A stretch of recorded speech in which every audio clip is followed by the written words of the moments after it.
that I need men. I don't even think at this point it's just black men, but I need men in general to understand this difference in regards to white women.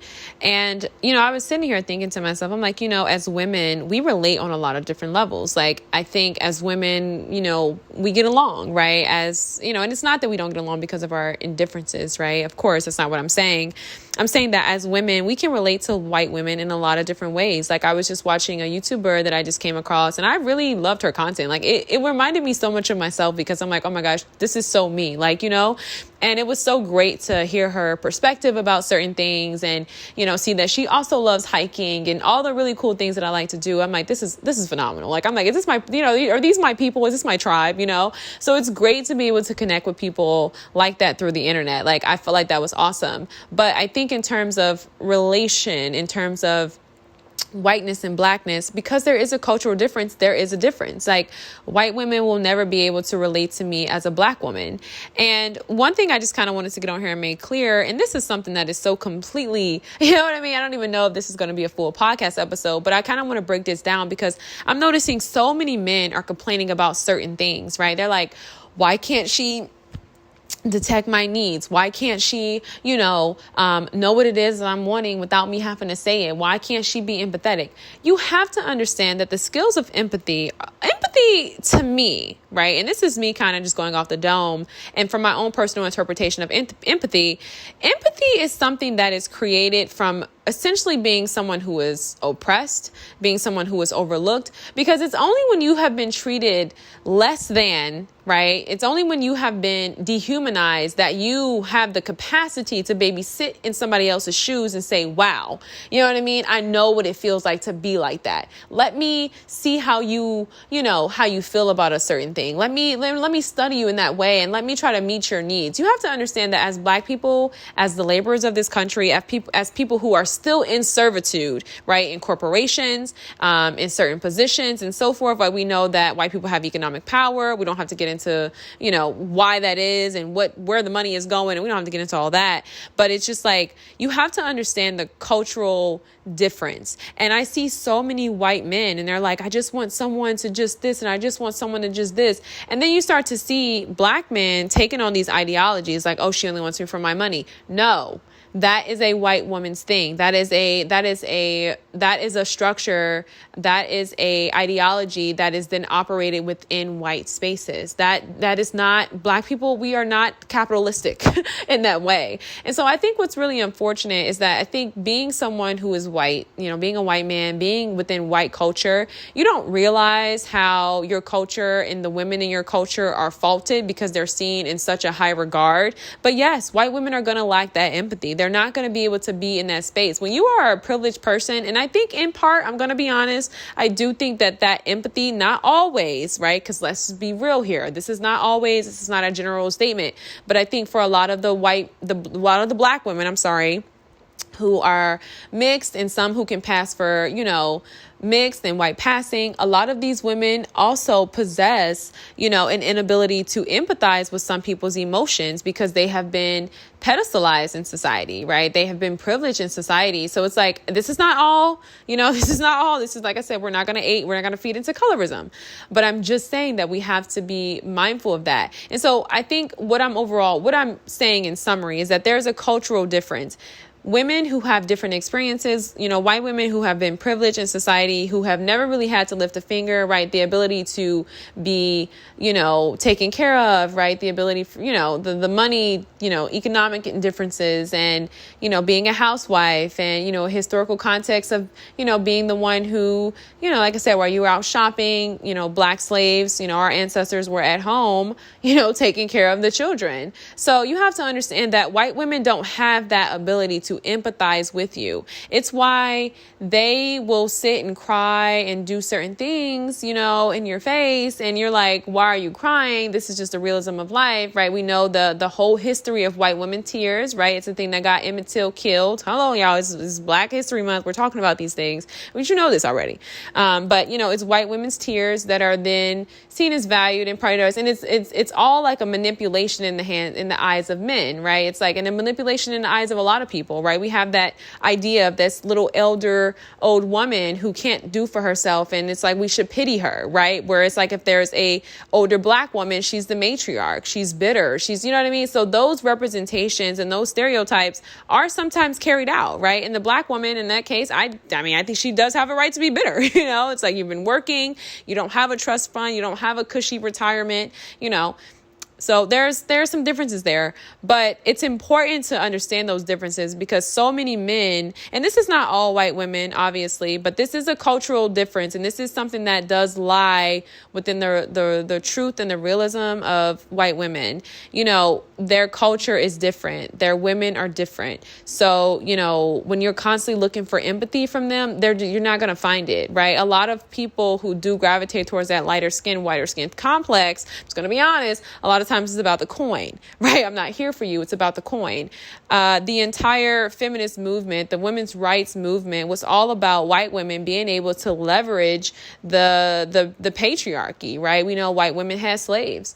They wanted to be in positions of power like white men. They didn't like being dominated and being treated as lesser than. So that's what that was about. And that's why for so many of them, the attitude towards men is hate, right? Black women are like, hey, listen, brother, we on a whole different plane. And I think even still Black women who, again, adopt the mindset in regards to women's movements and who kind of like join the bandwagon of these movements also start to adopt a similar mindset, which is a hatred towards men. So you have to understand the origins of things and why things are like popping off. But yeah, white women don't have that ability. It's why, you as a Black mother can be, maybe in a welfare office. And this is not saying you in general, but I'm just like depicting a scenario that I'm sure has happened 7 times over.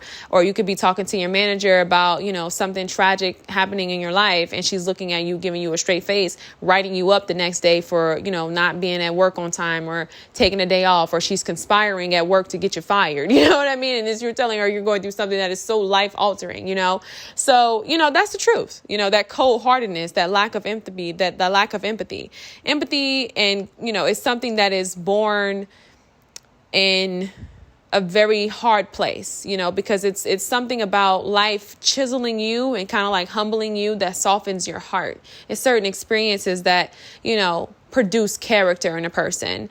And that's something that is not very common amongst white women. You have to understand, when you've been privileged, you don't really, I talked about this on my blog. I wrote about this. It's not a blog. I'm sorry. It's a column, respectfully. I wrote about this on my column.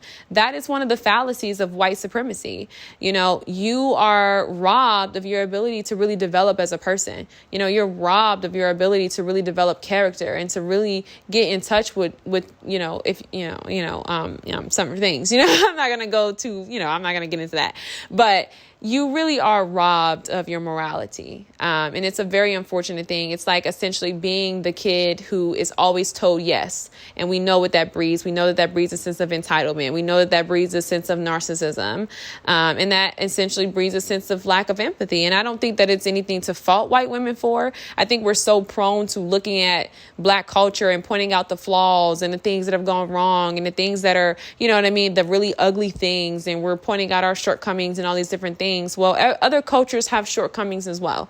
And I don't think that there are white men who really speak out about Black women. I think the times that I've heard it, there was a little bit of pandering, in those interracial relationships. But there are a lot of, there are a few white men who've spoken out about their Black wives and just how loving they are, right? White women, unfortunately, it is about capital. It is about the nicest house. It is about, certain things. And again, this is not a general statement. Like, I don't think that this is every white woman. Like, come on, I'm very much, I'm a little too smart for that, but it's like, but a lot of times that is the totality, and that's not for you to look at one white woman on Instagram or one white woman in an interracial relationship and make that assumption. But you do have to understand the cultural differences and why white women do have that inability to be empathetic and nurturing, right? They don't really have that sense of nurturing because it was something that was never really cultivated in their spirit. It's also something that wasn't really taught, right?